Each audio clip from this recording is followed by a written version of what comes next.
Baik, sebelumnya Assalamualaikum warahmatullahi wabarakatuh.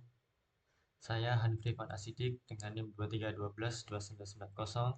Di sini saya akan membuat video untuk menjelaskan sebuah proyek yang sudah saya buat pada mata kuliah sistem rekomendasi, dan saya membuat sistem rekomendasi lowongan pekerjaan menggunakan framework CI3.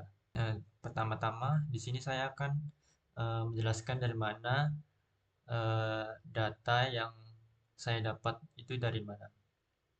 Oke, untuk saya melakukan scraping ya, dan saya menggunakan tools Parse Hub untuk scrapingnya. Dan untuk datanya saya mendapatkan data dari web techinasia.com. Kemudian saya scraping, saya mengambil seperti judul pekerjaan dan company atau perusahaan yang mencari pekerjaan, kemudian salary atau gaji. Tapi di sini gaji tidak semua mencantumkan. Kemudian ada location, nah lokasinya di mana, ini tempat kerjanya. Kemudian job desk-nya apa sebagai project dan product management atau software engineer. Kemudian tipe pekerjaannya apa, on-site, hybrid, atau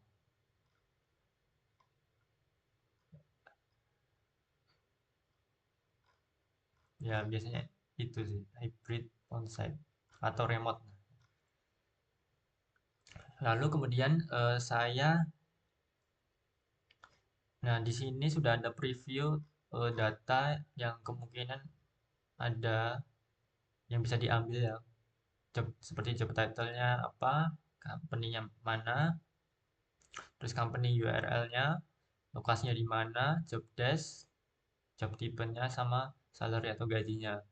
Nah, kemudian di sini saya mengambil JSON-nya ya. Kemarin saya mendapatkan beberapa data, kemudian saya ambil JSON-nya, ini hasilnya kemungkinan 90-an kemarin datanya yang saya ambil. Oke, mungkin itu saja untuk masalah data yang saya gunakan. Kemudian saya coba langsung demokan hasil project sistem rekomendasi lowongan pekerjaan. Nah, pertama-tama di sini saya membuat sebuah fitur. Di sini fitur untuk import dari bentuk JSON menjadi database. Nah, di sini kan saya menggunakan JI3 dan database-nya saya menggunakan eh, MySQL. Nah, jadi saya membuat function untuk import dari bentuk JSON menjadi bentuk import ke database seperti ini. Kemudian dia akan menangkap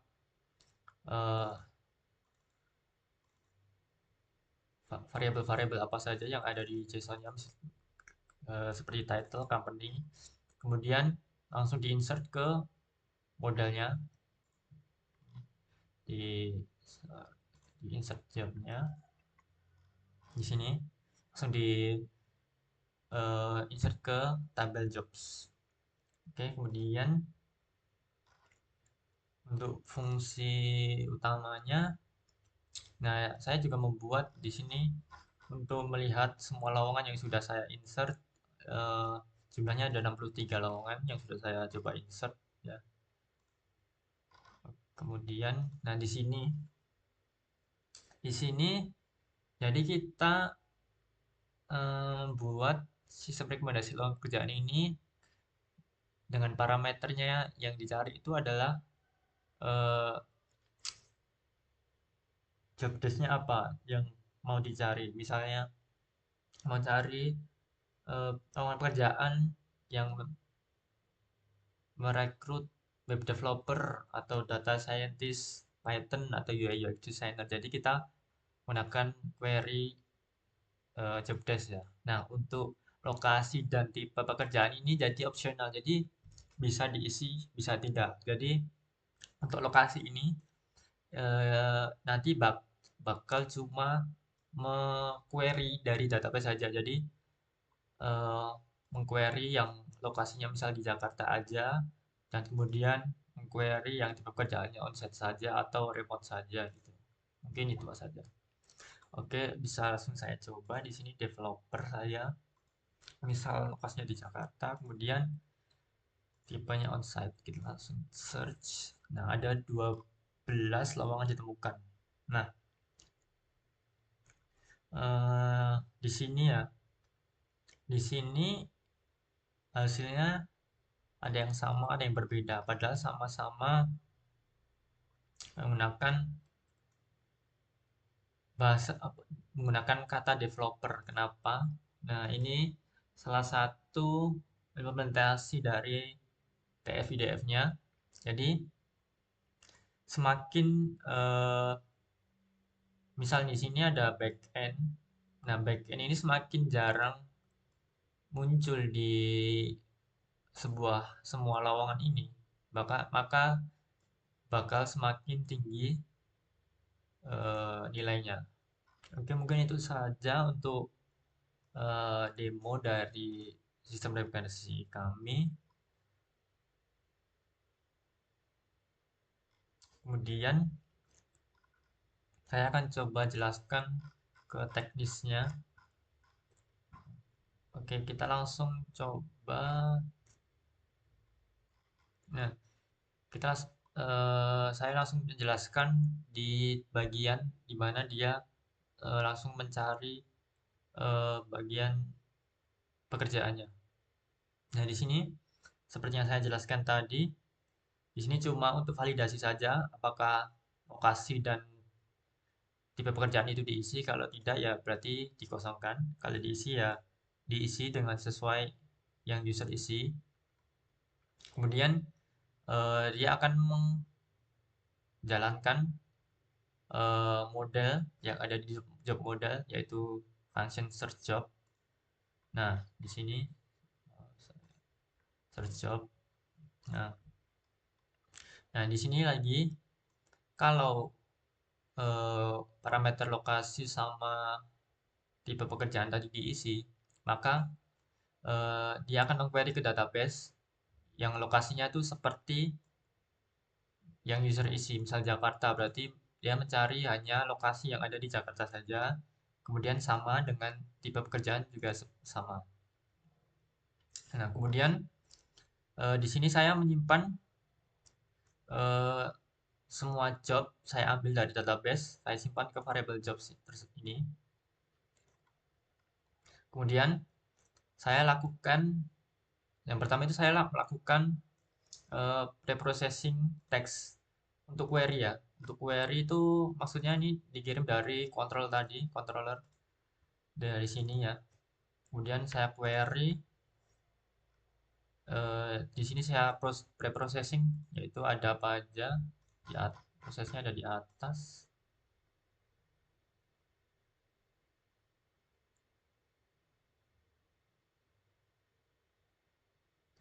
Preprocessing. Nah, di sini. Nah, di sini ada 5 tahapan, yaitu ada lower case atau biasa disebut case folding. Jadi kita samakan sama ratakan semua hurufnya jadi kecil semua. Nah, kemudian ini eh, karena kita eh, di lowongan pekerjaan itu banyak mengandung bahasa Inggris. Jadi kita harus mentranslate ke bahasa Indonesia terlebih dahulu agar sama. Kita translate. Ini ada di atas ya, di sini.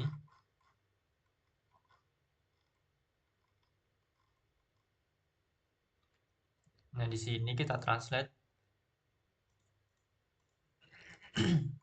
Nah, kemudian untuk tahap yang ketiga kita menggunakan remove stop word dan kita menggunakan library dari Sastrawi. Nah, di sini fungsinya untuk menghilangkan kata-kata seperti di, yang, Ya, seperti itu. Kemudian yang keempat kita stemming. Kita juga menggunakan dari library sastrawi untuk menjadikan itu sebuah kata baku. Kemudian kita tokenize atau kita pisah-pisahkan. Jadi di sini akan menghasilkan sebuah array. Jadi dipisah-pisahkan per katanya yang sudah di stemmer tadi. Jadi sudah jadi kata baku kita pisahkan jadi satu-satu. Jadi satu array. Lalu kita return kembali ke function tadi search job. Oke, di sini. Oke, jadi query-nya sudah di processing. Kemudian kita eh, memproses semua memproses semua job yang ada di database juga sama, prosesnya sama. Kita lowercase, kita translate, kemudian kita remove stopboard, kemudian kita stemming, lalu kita tokenize. Nah, semua sama. Kita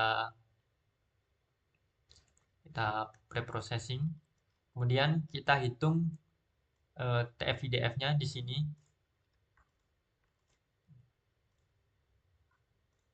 Nah, menghitung IDF terlebih dahulu untuk semua dokumen dengan rumus biasanya kata itu muncul di berapa kali di semua dokumen akan dihitung di sini.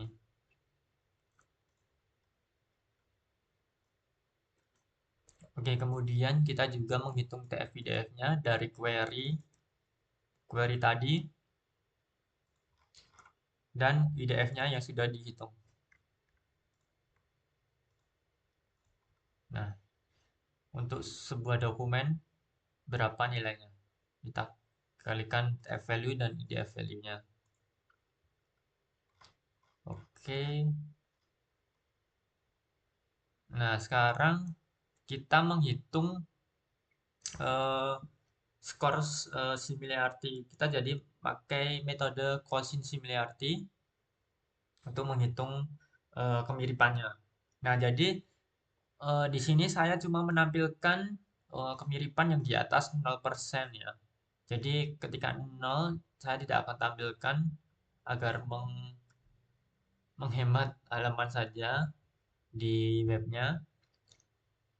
Kemudian saya urutkan berdasarkan dengan dari skor yang paling besar ke kecil. Kita pakai USORT. Oke. Kemudian akan di return resultnya dan kemudian ditampilkan di halaman webnya. Seperti itu mungkin untuk penjelasan tekniknya. Eh, Mungkin itu saja yang bisa saya sampaikan. Jika ada salah kata, mohon dimaafkan. Wassalamualaikum warahmatullahi wabarakatuh.